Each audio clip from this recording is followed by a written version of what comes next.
마가복음 64강, 마가복음 12장 18절부터 27절까지 말씀을 먼저 제가 읽겠습니다. 부활이 없다는 사두개인들이 예수께 와서 물어가로되, 선생님이여, 모세가 우리에게 써주기를 사람의 형이 자식이 없이 아내를 두고 죽거든 그 동생이 그 아내를 취하여 형을 위하여 후사를 세울지니라 하였나이다. 7형제가 있었는데 아직 아내를 취하였다가 후사가 없이 죽고, 둘째도 그 여자를 취하였다가 후사가 없이 죽고, 셋째도 그렇게 하여 일곱이 다 후사가 없었고, 최후의 여자도 죽었나이다. 일곱 사람이 다 그를 아내로 취하였으니 부활을 당하여 저희가 살아날 때 그 중에 네 아내가 되리이까. 예수께서 가라사대 너희가 성경도 하나님의 능력도 알지 못함으로 오해함이 아니냐. 사람이 죽은 자 가운데서 살아날 때에는 장가도 아니가고 시집도 아니가고 하늘에 있는 천사들과 같으니라. 죽은 자의 살아난다는 것을 의논할진대 너희가 모세의 책 중 가시나무 떨기에 관한 글에 하나님께서 모세에게 이르시되 나는 아브라함의 하나님이요 이삭의 하나님이요 야곱의 하나님이로라 하신 말씀을 읽어보지 못하였느냐. 하나님은 죽은 자의 하나님이 아니요 산 자의 하나님이시라. 너희가 크게 오해하였도다 하시니라. 자, 제일 그 마지막 절에 있는 말씀, 하나님은 죽은 자의 하나님이 아니요 산 자의 하나님이시다. 이 말씀을 제목으로 삼았습니다. 제목이 길어갖고 앞에 부분 죽은 자의 하나님은 빼고 하나님은 산 자의 하나님이시다 이렇게 제목을 정했습니다. 그 부활이 없다 하는 사두개인들이 예수께 와서 물어서 가로되 18절에 자, 그 마가복음 안에는 오늘 사두개인이 처음 등장하죠. 예, 마태복음은 몇 번 나오는데 이 사두개인이 마가복음에는 처음이자 마지막으로 사두개인이 등장하게 됩니다. 성경을 읽다 보면 마태복음이 먼저 읽게 되니까 사두개인과 바리새인 이렇게 자주 나오니까 이 두 그룹이 아주 매우 친밀한 그룹으로 오해하기 쉬운데 전혀 그렇지 않습니다. 마태는 자기 목적 때문에 일부러 그렇게 쓴 것이고 사두개인과 바리새인의 차이가 굉장히 커요. 사두개인들은 부활, 천사, 영 이런 걸 없다고 생각하고 영혼의 영속성도 믿지 않았고 죽으면 끝이라고 생각을 했습니다. 아마 우리 교회가 전에 죽으면 끝이다 이 생각으로 살았던 것 같아요. 사두개인처럼. 그건 아닙니다. 오늘 좀 나눌 텐데. 솔로몬의 제사장은 사독에서 유래한 사두개인. 이름이 사두개인인 이유는 이 사독에서 유래하지 않았나. 이렇게 이제 생각하는 거죠. 바리새인은 이 바리새라는 말이 분리주의자라는 뜻입니다. 그들의 삶을 쳐다보면서 이름이 지어진 거죠. 예, 성경대로 살자. 그래서 율법을 지키며 살려고 애쓰는 모습을 보고 바리새파 이렇게 지어준 것처럼 사두개인은 아마 이 제사장 사독의 이름에서 사두개인이 오지 않았나 이렇게 되는데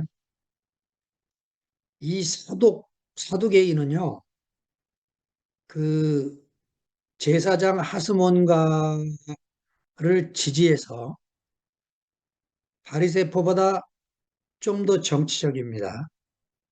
그리고 아주 강력하게 로마에 저항하다가 핍박을 심하게 받고 예, 많은 사람이 죽어서 예수님 시대쯤 와서는 점점 약화되고 나중에는 아예 역사 속에서 사라지는 파가 이 사두개파입니다.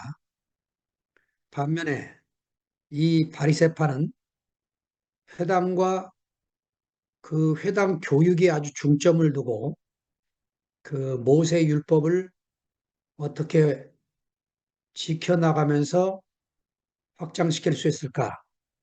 이런 데 치중을 하며 잘 아마 지금까지 이 바리새파 전통이 이스라엘에 남아있지 않을까 생각을 하는데요.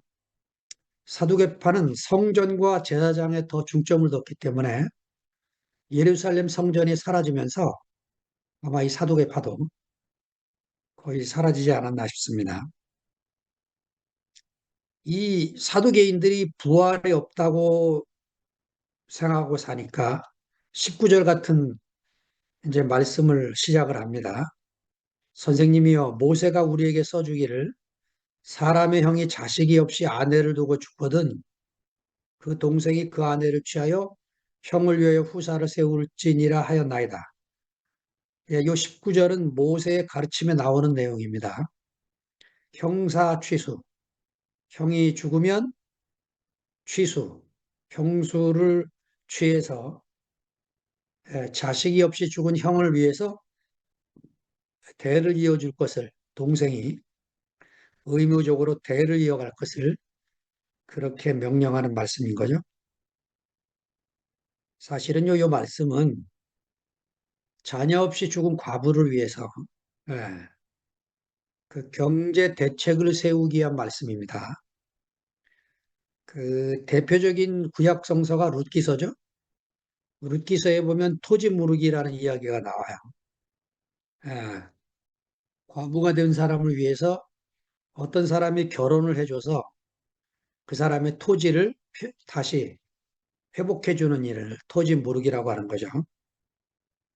이거는 사실은 모세 율법의 정신에 아주 중요한 게 하나 있는데 가난한 자, 고아, 과부 이런 경제적으로 어려운 사람을 위한 대책으로 모세가 이런 말씀을 허락해 준 거죠.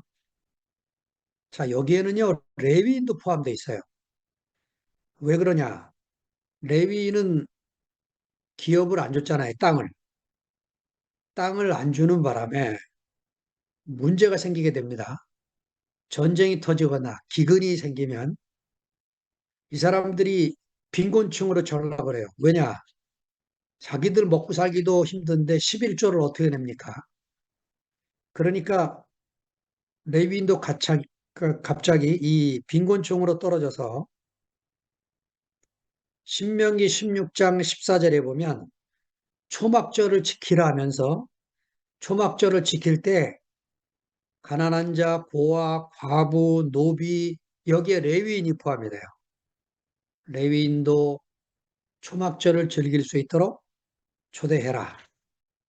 이렇게 이제 말씀을 합니다. 그러니까 이 19절은 경제 대책을 위해서 쓴 말씀이지 이렇게 지금 사두개인들이 예수 앞에서 부활을 조롱하기 위해서 만든 이런 얘기가 아닌 거죠.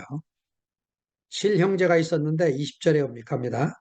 맞이 아내를 취하였다가 후삭 없이 죽고 둘째도 그 여자를 취하였다가 후삭 없이 죽고 셋째도 그렇게 하여 일곱이 다 후사가 없었고 최후의 여자도 죽었나이다. 기가 막힌 위기를 만들어냈습니다. 이 이야기는 그냥 마가가 창조한 얘기가 아니고요. 그 우리 개신교가 들고 다니는 구약 성경 39권에는 없어요. 이런 내용이. 그런데 캐톨릭 성경 46권으로 되어 있는 캐톨릭 성경 안에 알렉산드리아 정경이라고 하는 이 캐톨릭 성경 안에는 요 내용이 있습니다. 무슨 내용이냐? 그 마카베오 1, 2, 3, 4서가 있는데 2서에 이런 내용이 있고 마카베오서 바로 앞에 토빗 이야기가 있는데 여기 3장 7절에 15절에 보면 이 내용이 담겨 있습니다. 제가 뭐 내용을 여러분들에게 길게 말씀드릴 수는 없고 요약을 하면 그 라구의 딸 사라라는 여인이 있었는데 여인이 첫 번째 결혼을 해서 남편하고 합방을 하려고 하는데 악귀가 나타나서 아시모데우스라고 하는 악귀가 나타나서 그 남편을 죽어요. 이 여인이 재가를 합니다. 두 번째 남편도 악귀가 나타나서 죽여. 이래가지고 일곱 번째 결혼을 했는데 일곱 번째 남편도 죽습니다. 그런데 마지막으로 이 토빗이라는 사람이 나타나서 천사가 이 악귀를 어떻게 물리치는 방법을 알려줘 갖고 악귀를 물리치고 이 사라와 결혼하게 돼서 그 이야기가 지금 실려 있는데 아마 이 마가도 이 얘기를 알고 있을 테고 사두개인들도 안식일마다 회당에서 이런 얘기를 그 70인역 성경을 통해서 듣고 있었기 때문에 이런 얘기를 만들어내지 않았을까 이런 생각이 듭니다. 23절로 넘어갑니다. 일곱 사람이 다 그를 아내로 취하였으니 부활을 당하여 저희가 살아날 때 그 중에 네 아내가 되겠습니까? 일곱 사람이 다 부활하면 그 여자도 부활할 텐데 누가 그 아내를 취할 수 있겠습니까?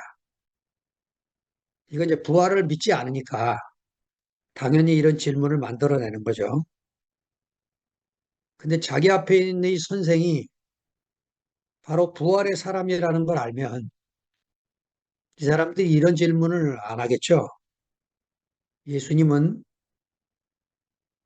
십자가에 죽은 뒤에 부활하신 분 이래서가 아니고 이미 살아계셨을 때 예, 부활 생명이 그 안에서 그 살아 움직이는 그런 분이기 때문에 자, 예수님이 이렇게 말씀하셨죠. 나는 부활이요 생명이니 나는 부활이요 생명이니 예, 이미 살아계실 때 이런 말씀을 하셨기 때문에 예, 부활이신 주님을 모르면 육체의 부활만 생각을 해서 이렇게 소유에 대한 생각을 떨쳐버리지를 못하게 되는 거죠. 그 여자는 누구의 아내가 됩니까? 이 소유의 세계에서 하는 말 아니에요. 그죠?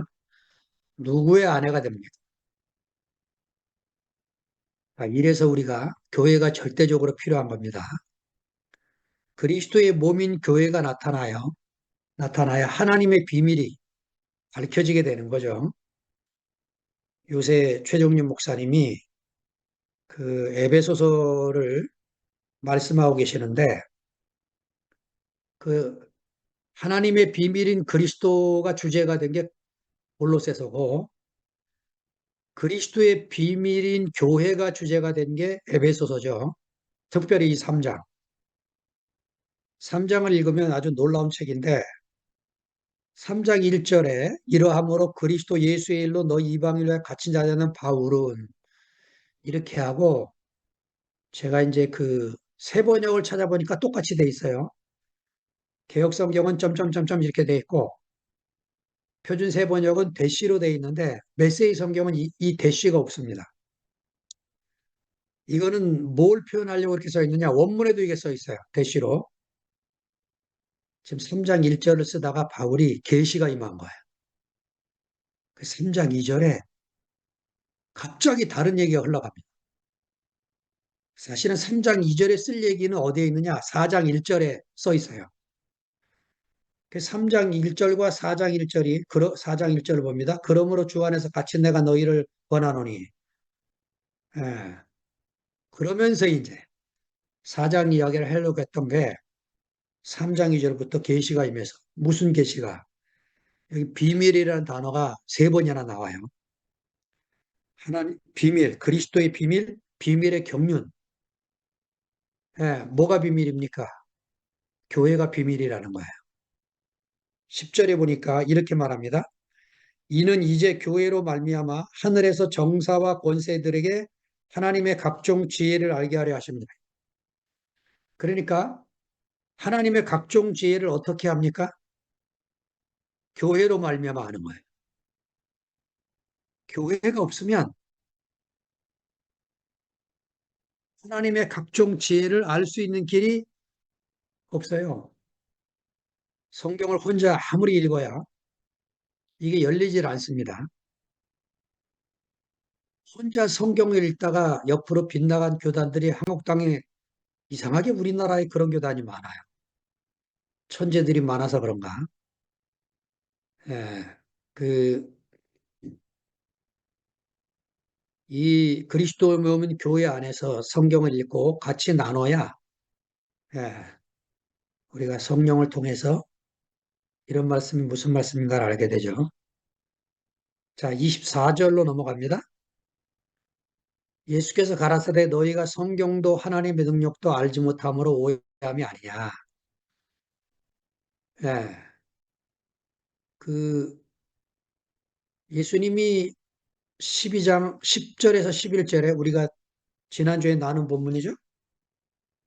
10절에서 11절에 너희가 성경 읽지 못하였느냐 포도원 비유를 하시면서 너희가 성경을 읽지 못하였느냐 이렇게 질문을 하시죠. 예,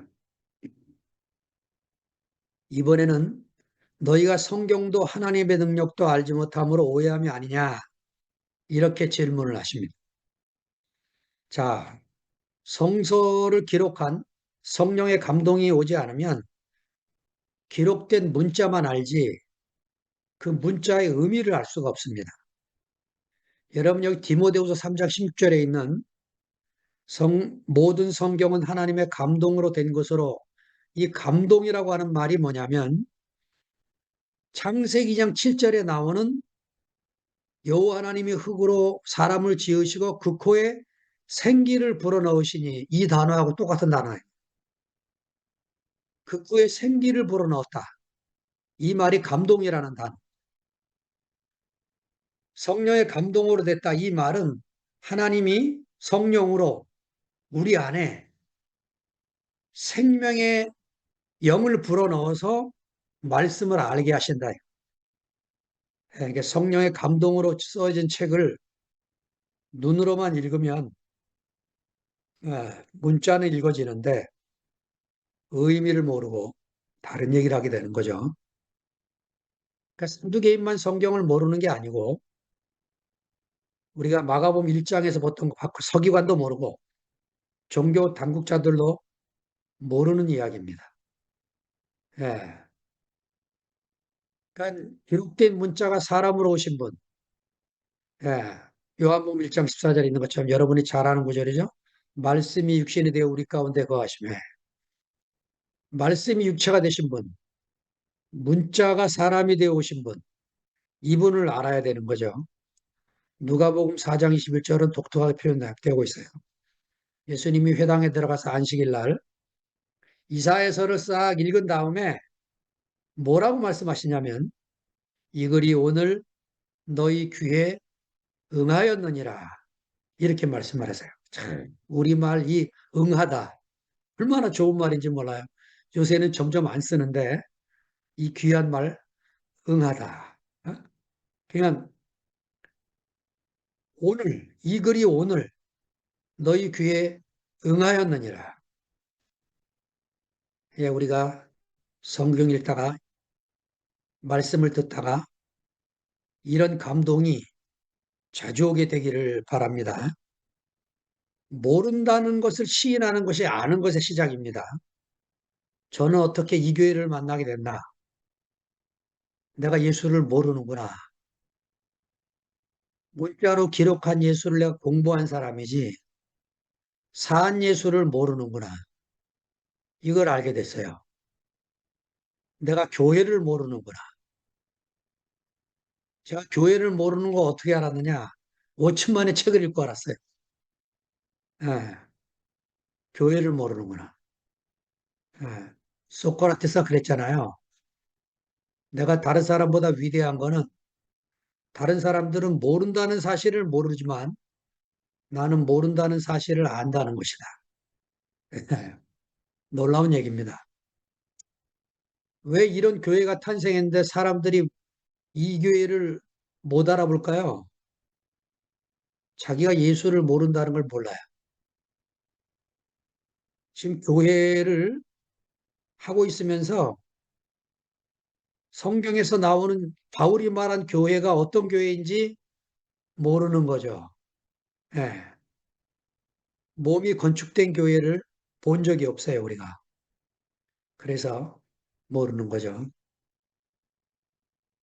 지난 주일날 최정리 목사님이 이런 간증하셨잖아요. 그리스도라는 감옥에 갇혀서 누리는 평안을 얘기하면서 미국에서 23년 동안 불멍을 하면서 갇혔던 감옥을 생각하니까 오히려 그리스도라는 감옥에 갇히고 싶다 이거예요. 그 안에서 내가 평안을 누리게 된다. 응? 그리스도라는 감옥이 얼마나 좋은지.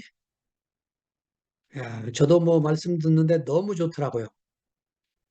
제가 그리스도라는 감옥에 갇혔구나. 선미자매가 화답을 하는데 얼마나 놀랍습니까? 저는 뭐 그 간증 듣고 잊어버리고 사는데 선미자매는 매일 그 자물쇠를 쳐다보고 잘 거 아니에요? 예? 참, 그 얘기 들으니까 얼마나 기가 막힌지. 근데 이런 말씀이 자기한테 올 때마다 그 자물쇠가 작아진다 이거예요. 응? 자물쇠가 작아 보이고, 어? 종신형 같은 자기가 무기징역 받았구나. 이렇게 점점 작아진다는 거죠. 응? 그러니까 우리가 몸이 건축된 교회 안에 있어야 이런 간증을 통해서 죽은 예수를 우리가 나누는 게 아니고 살아있는 예수를 성경에 문자로 기록된 예수를 말하는 게 아니고 지금 형제들 안에서 생명으로 살아 숨쉬는 그 예수를 우리가 지금 얘기하고 나누고 있는 거죠. 자, 예수님이 25절에 말씀하십니다. 너희가 성경을 모르는구나. 사람이 죽은 자 가운데서 살아날 때에는 장가도 아니가고 시집도 아니가고 하늘에 있는 천사들과 같으니라. 그러니까 육신 안에서 맨날 시집장가 가는 얘기만 하는 거예요. 자식 낳고 사는 얘기.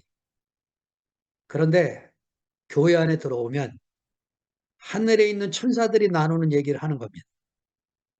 하늘에 있는 천사들과 같다. 무슨 얘기인가요? 갈라디아서 3장 28절에 보면 이런 말씀이 있어요. 그리스도 예수 안에서는 남자도 없고 여자도 없이 다 하나다라. 교회 와서 뭐 남자 여자 따지고 이 나이 따지고 고향 따지고 성별 따지고 역사 따지고 아직 몸인 교회를 몰라서 하는 소리입니다. 몸인 교회 안에서는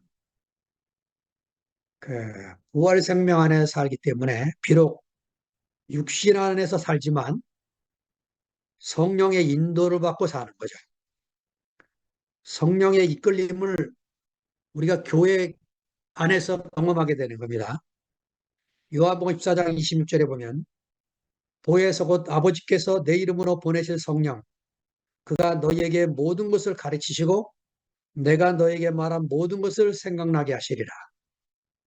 가르치시고 생각나게 하시는 분을 교회 형제들과 교제하면서 경험하게 되는 겁니다.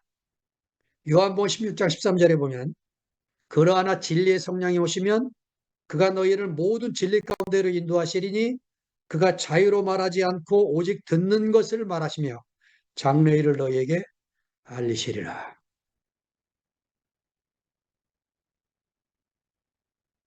예, 우리가 그래서 사도 바울도 사도 요한처럼 이렇게 말하는 겁니다. 누구든지 그리스도의 영이 없으면 그리스도의 사람이 아니라는 거죠. 교인은 될 수 있고 집사가 되고 장로가 되고 목사가 되지만 그리스도의 영이 없으면 그리스도의 사람은 안 되는 거죠. 제가 그런 목사로 오랜 세월 살았습니다. 목회도 하고 설교도 잘한다는 칭찬도 듣고 그러고 살았어요. 자, 날마다 그리스도 영의 이끌림을 받아야 됩니다. 주님의 몸인 교회 교통 안에서 성령의 이끌림을 따라 살지 않으면 생명의 열매가 누려지지가 않아요. 요새 현정자매의 고백 좀 보세요. 내가 더 깊이 말씀을 계속 들어야 되겠다 이거야. 나도 주님께 쓰이고 싶다 이거야. 야, 이 놀라운 갈망 아닙니까? 우리가 사도로 사는 거는 특별한 사람만 사는 게 아니잖아요. 그리스도 안에 있는 형제자매들은 누구든지 성령이 이끄시는 대로 살다 보면 자기 입에 없던 말이 나가는 거죠. 없던 말이 나가서 말하는 자기도 놀래게 되는 그런 일을 경험하게 되는 거죠. 성령에 이끌리지 않으면 생각이 자꾸 들어와요. 생각이 들어오면 사망이 되는 거예요. 예. 그 요한복음에 있잖아요. 가룟 유다가 예수님을 어떻게 팔았습니까? 요한복음 13장에 보면 예수를 팔려고 하는 생각을 마귀가 넣었다는 거예요. 가룟 유다의 마음속에. 그러니까 생각의 시작은 마귀가 시킨 거예요. 내 머리에 집을 못 짓게 하는 건 내가 하는 거잖아요. 예, 새가 똥을 싸도 새가 내 머리에 집을 짓지 못하게 해야 됩니다.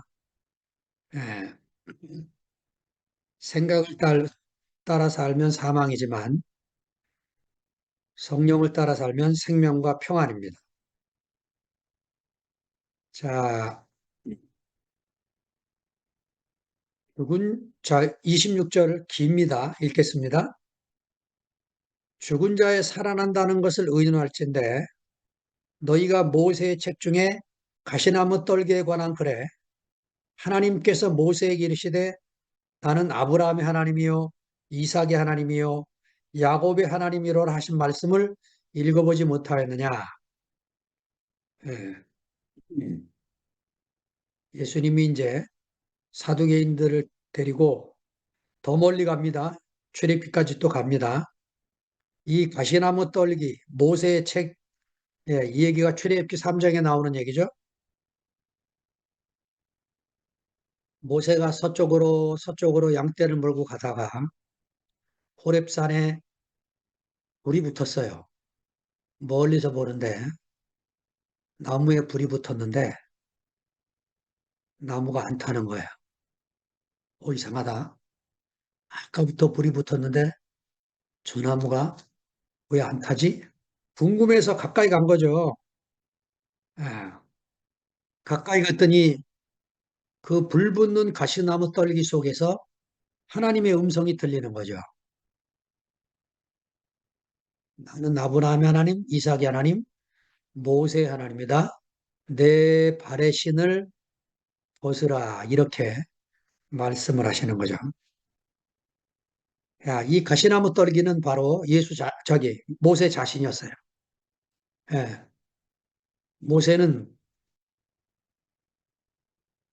어려서부터 그 유모로 자기를 길렀던 어머니를 통해 이스라엘의 역사를 들었고 그는 히브리인들이 하나님의 백성이라는 이야기를 들었어요. 그래서 자기가 성장하면 하나님의 일을 하고 싶었습니다. 그래서 하나님의 일에 뛰어들었는데 사람을 죽이게 말죠. 그리고는 이제 살인자가 돼서 도망을 갑니다. 그래서 미디안 제사장인 이도로 밑에서 양떼를 치다가 하나님을 다시 만나게 되죠. 그래서 가시나무 떨기인 모세가 살구나무로 변하는 거예요. 예, 살구나무 형상. 모세가 지은 성막 안에 있는 모든 형상들이 살구나무 형상으로 돼 있어요. 일곱 금축대의 형상들이 살구나무 형상입니다. 지팡이 12개를 꽂았는데 아론의 지팡이에서만 살구꽃이 핍니다. 이 살구나무는 부활의 상징이에요. 부활의 상징. 예. 우리가 다 인생의 서쪽에서 하나님을 만나죠. 동쪽에서는 하나님을 만나기 어려워요. 예. 그 고운 시인의 시에 이런 게 있잖아요. 내려올 때 보았네, 올라갈 때 보지 못한 그 꽃. 예. 성공하는 길에서는 안 보이는 그 꽃이었습니다. 내리막길에서 보는 거죠. 그리스도라는 꽃은 그런 분이에요. 바로 이 그리스도라는 꽃은 예, 인생이 서쪽으로 가고 있는데 홍성으로 오십시오. 홍성이 서쪽에 있어요. 서쪽에. 서해안에 있습니다. 서해안. 저도 서쪽으로 밀려와서 이렇게 주님 안에 형제들과 함께 살게 됐습니다. 나는 스스로 있는 자다. 하나님의 이름이. 이거는요, 완성된 문장이 아닙니다. I am that I am. 보호가 빠졌어요. 보호가. 그러니까 하나님의 이름은 어떤 이름이냐? 사람의 이름이 붙어야 완성되는 이름이에요. 이 지구상의 신들 중에 이런 신의 이름은 여호와밖에 없습니다. 이스라엘의 하나님의 이름은 사람의 이름이 붙어야 완성되는 이름으로 우리에게 주어졌어요. 놀라운 하나님입니다. 이래서 우리가 다른 신들과 다른 하나님을 우리가 믿고 따르게 된 거죠. 지상의 모든 신들은 인간의 머리에서 나온 거예요. 사람의 인식 체계 속에서 상상력에 동원된 것이 헬라인들의 신들이에요. 제우스 신부터 시작해서 그 모든 신들이 다 머리에서 나온 겁니다. 사람의 머리에서. 그러나 이 이스라엘 하나님 여호와, 이 엘로힘 이 하나님은 사람의 머리에서 나온 것이 아니고 아브라함의 하나님, 아브라함이 경험한 하나님, 이삭이 경험한 하나님, 야곱이 경험한 하나님입니다. 네, 그래서 하나님의 이름이 아브라함의 하나님, 이삭의 하나님, 야곱의 하나님이 된 거죠. 바울은요, 이 하나님의 이름을 가지고 에베소 1장 3절에 이렇게 씁니다. 그 하나님이 우리 주 예수 그리스도의 아버지 하나님이라.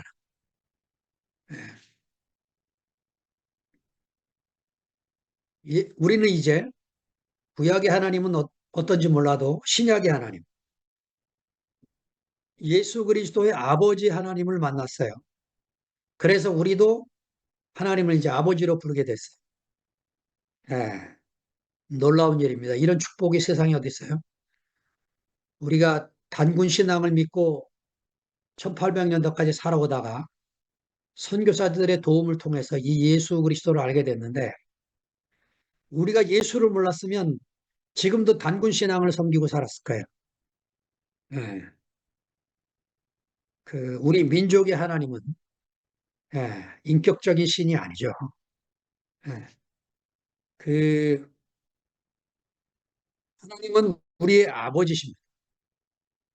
그래서 예수 그리스도의 아버지가 우리의 아버지가 되신 거죠. 교회는 뭐 하는 곳이냐? 이 아버지 안에서 아들들이 모여서 하나님의 자녀들이 모여서 아버지를 높이고 그 아들 안에서 형제로 살아가는 것이 어떤 것인가를 세상 앞에 내보이는 것입니다. 육신 안의 형제들도 볼 수가 없는 그 놀라운 일들을 예, 보게 되는 거예요. 아마 지난주에도 2PM에 새로운 얼굴이 오신 것 같은데 예, 우리의 간증을 듣고 우리의 모임을 보고 저런 화목, 저런 찬양, 저런 기쁨이 어디서부터 나오는가 궁금해서 오게 되는 사회. 이게 교회라고 하는 것이에요. 교회. 맨날 싸우고 뭐 소리 지르고 이런 게 교회가 아니고 예, 몸이 건축돼서 살아가면 되는 거죠. 자, 그 모세라는 이름은요. 히브리 이름이 아니고 이집트 이름이에요. 물에서 건져냈다. 이런 의미로 모세라는 이름을 진 겁니다. 그 바로의 공주가. 근데 이 바로의 공주가 모세를 갈대 상자에 띄워서 냇물에 흘려보내요. 아니, 그 모세 엄마가 띄워보낸 거를 바로의 공주가 이 모세를 건져낸 거죠. 이 갈대 상자라는 이 히브리 이름이 테바예요, 테바. 이 테바라는 이름이 어디에 또 쓰이냐면 노아가 방주를 지었을 때 방주 이름을 히브리어로 테바라 그럽니다. 제가 이 얘기를 왜 꺼내냐? 교회가 테바란 말이에요. 배를 지려면 나선형으로 져야 됩니다. 전 세계에서 배잘 짓기로 유명한 나라가 한국이에요. 우리나라 배는 튼튼하기로 유명하고, 예, 얼마나 잘 짓는지 몰라요. 모든 배는 나선형으로 잘 짓습니다. 그런데 노아가 짓는 배는 갈대상자처럼 사각형이에요. 그러니까 물에 뜨기만 하면 되는 거예요. 목적이 노아 방주는 어디로 가기 위해서 지은 배가 아니고 물에 뜨기만 하면 되는 거예요. 교회는 어떤 것입니까? 물에 뜨기만 하면 돼요. 우리가 이렇게 모여서 뭐가 되고 어디로 가고 이게 아닙니다. 오늘 전부예요. 교회 생활의 전부가 오늘입니다. 지금 여기 오늘 이것이 테바요, 테바. 예. 오늘 나누는 이것이 성령 안에서 하나님이 우리에게 주신 선물이 이것입니다. 형제들의 간증이 선물이고 우리의 기업입니다. 예. 이것 말고 다른 기업이 또 뭐가 있겠어요? 형제들이 우리 기업이에요. 얼마나 놀라운 것을 하나님이 우리에게 선물하셨는지 몰라요. 저는 대우교회를 만나기 전에 바울의 서신을 읽을 때마다 야, 이런 교회가 어디 있을까? 성경 읽어보면 바울의 편지 읽어보면요. 교회가 하나님이 우리에게 주시려고 하는 전부였더라. 근데 그런 교회를 만날 수가 없는 거예요. 어디를 가도. 제가 별명이 세미나맨이에요. 세미나맨. 하여튼 어디 세미나 한다면 찾아가는 거예요. 예. 왜냐, 제가 교회를 보고 싶어서, 교회를 만나고 싶어서. 안 되는 거죠. 사람의 손으로 세워지지 않은 하나님의 성령에 의해서 건축되는 이런 놀라운 교회를 만났다는 건 기적입니다, 사실. 제가 여러분을 만난 게 기적이에요. 여러분이 저를 만난 것도 기적이고. 우리가 그리스도 안에서 헤어질 수 없는 관계로 살고 있는 이게, 놀라운 기적. 자, 마지막 절입니다.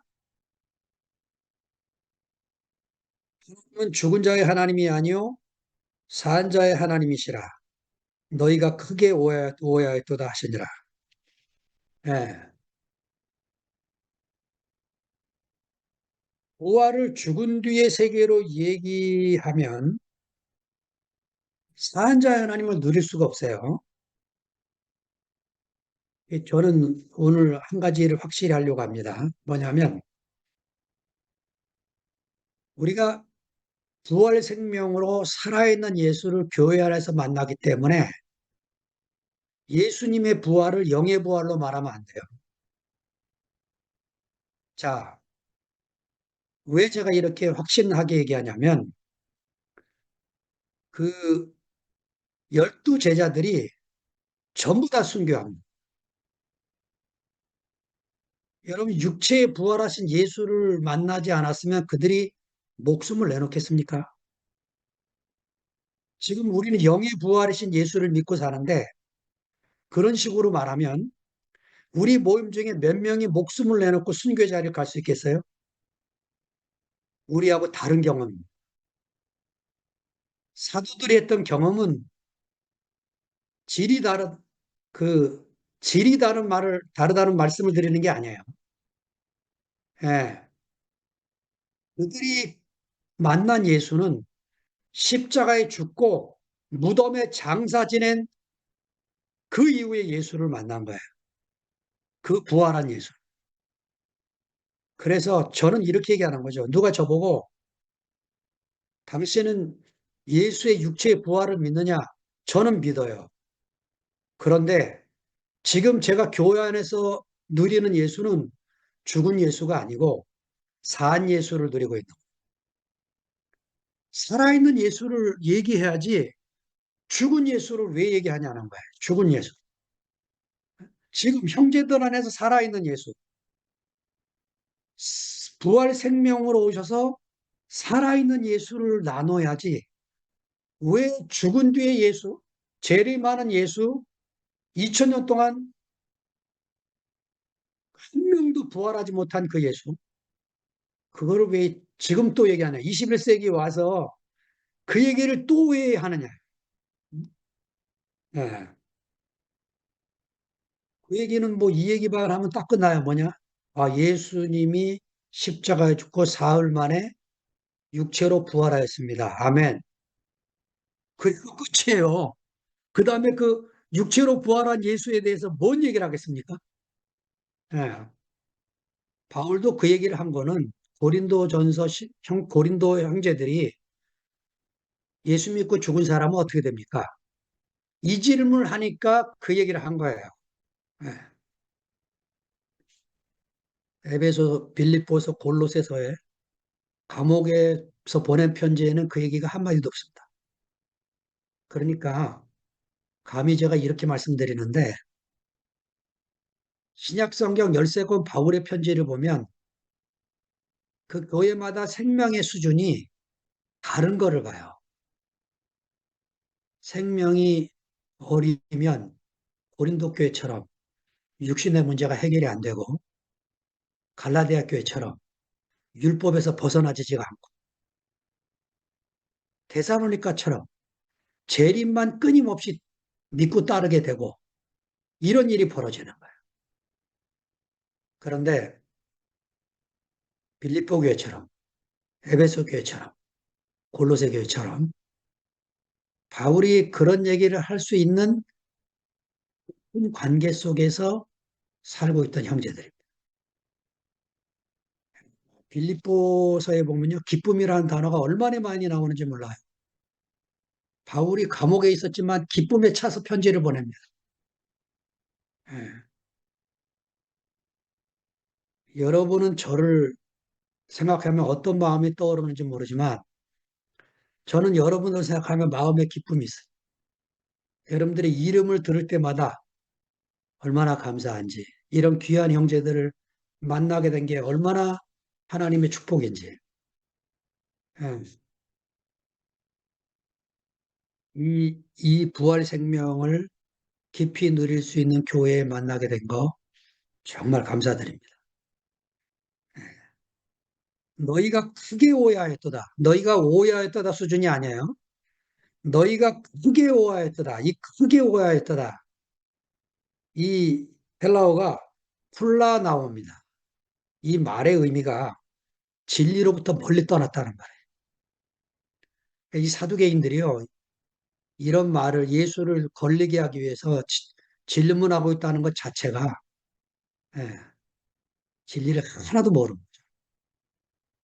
성경을 모른다는 말이 아니고 이 사람들도 히브리 성경을 아마 굉장히 많이 읽고 듣고 보고 예, 안식일 가서 들었을 거예요. 예. 거짓 선지자는 모른다는 사실을 한 번도 깨우치지 못한 사람입니다. 자, 마가복음 13장 5, 6절에 이렇게 써 있어요.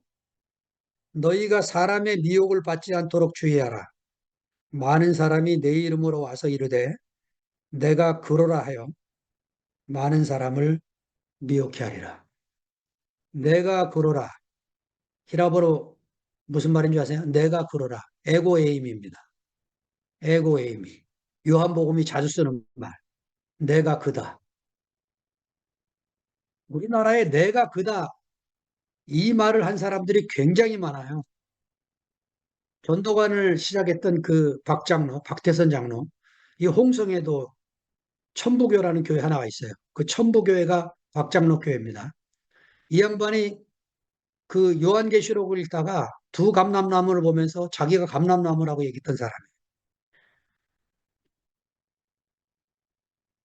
그, 그래가지고 자기가 씻은 물을 마시면 영생한다고, 자기도 안 죽는다고, 이런 소리 하면서, 여러분, 그 천부교회 지금 바로 옆에 안 가봐서 모르지만 가면 지금 무슨 얘기 하겠어요? 박 장로 얘기 지금도 할 겁니다. 그 장로님이 가르친 말씀 지금도 할 거예요. 교회 가보세요. 문선명 얘기 지금도 할 겁니다. 제가 이 말씀을 왜 드리냐면 죽은 사람 얘기 그만하고 산 예수, 죽은 예수를 교회 안에서 죽은 예수를 왜 얘기해요? 산 예수를 얘기하기도 바쁜 시간에. 그러니까 내게 생명을 주신 하나님, 십자가에 죽고 부활하신 예수 그리스도, 그로 말미암아 우리에게 오신 성령, 이 안에서 누릴 살아있는 예수를 얘기해야죠. 예? 산 예수를. 죽은 예수를 얘기하는 것은 그 다시 무덤 뒤지고 그가 남긴 어록 뒤져서 그에게 다시 꺼내는 거죠. 예, 우리나라에 굉장히 많습니다. 이런 교회들. 예, 우리가 다시 또 그 지방교회 아류가 돼서 그런 생활을 할 게 아니고 정말 더 깊이 교회 생활 안에서 하는 것이 무엇인가. 이거를 새기고 새겨서 여러분이 간증할 때마다 얼마나 감사가 되는지 뭐 형제들의 부활이 다 기쁘지만 요새 우리 승목 형제의 간증을 들으면 제가 옛날에 알던 승목이가 아니에요. 와, 얼마나 놀라운 자리로 변해가는지. 어? 어제 저녁에도 여러분 그 한철이와 살고 근원이와 살고 있는 이 형제자매들은 그냥 살고 있는 사람들이 아니에요. 매일매일 죽음을 지불하고 살고 있는 거죠. 그 죽음을 지불하고 살고 있는 그 형제들 안에서 나오고 있는 이 간증들. 어떻게 그래 그냥 흘려보냅니까 이거를? 먹고 마시고 누려서 우리도 그 죽음을 지불하고 나를 부인하고 날마다 내게 주어진 남기신 십자가를 지고 가는 이 생활이 교회 생활이 되는 거죠. 그냥 그 어쩔 수 없어요. 우리 문자로 기록된 성경을 읽는데 이 성경 속에 담겨 있는 이 의미는 나 혼자 연구해서 발견될 수 있는 일이 아닙니다. 예, 교회 안에 내가 읽어서 은혜되는 걸 내놨을 때 형제들이 그것을 먹고 내놓는 그것이 제게 또 생명의 양식이 되는 거죠. 저 혼자 아무리 연구하고 혼자 방구석에 있어야 생명의 진보가 하나도 없는 거죠. 예, 어느 날은 감동이 와서 뭐 책상에 못 앉아니까 벌떡벌떡 일어나기도 해요. 그런데 그런 것은 그 순간에 또 사라지는 거예요. 하나님의 목표는 몸이 건축되는 겁니다. 나라가 이루어지는 거예요. 나라가. 사탄이 절대로 깰 수 없는 나라. 이 나라를 이루어가는 거죠. 예. 예. 저는 그 나라 안에서 영원히 살 줄 알았는데 또 이렇게 흩어지게 됐어요. 우리가 이 하나님의 경륜 안에서 하나님이 다시 지어줘서 우리가 정말 이 생명을 다시 보고 만지기 시작을 했습니다. 얼마나 감사한지. 제가 홍성에 살고 있지만 대구에 사는 것 같아요. 진짜입니다. 여러분의 간증을 듣고 살고 있는데 뭐가 부족한 게 있어요? 에, 정말 하나님이 이 교회를 회복 다시 시키셨어요. 이 몸 안에서 주님의 운행을 우리가 봅니다. 성령의 행하심을 봐요. 우리가 전에 알던 교회는 뭐고 지금 누리고 있는 교회가 뭐지? 이 차이를 잘 세밀히 보면서 성경 안에 바울이 말했던 교회, 이 세미한 표현이 무엇인가를 찾아내고 우리 자신이 누리고 있는 이 어떠함을 잘 표현하고, 예, 너희가 다니는 교회는 뭐가 다르냐? 이거를 말했을 때 분명한 것을 우리가 제시할 수 있기 위해서 다시 예, 성경을 읽고 형제들의 간증을 되새김질하고 예, 이 새로운 간증들을 누군가가 좀 썼으면 좋겠어요.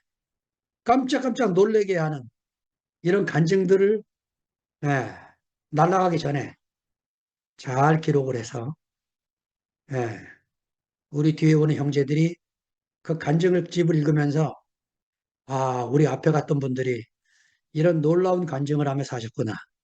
이런 교회 생활을 하셨구나 하는 것들을 유증으로 물려주게 되기를 바랍니다. 주님을 찬양합니다. 아멘.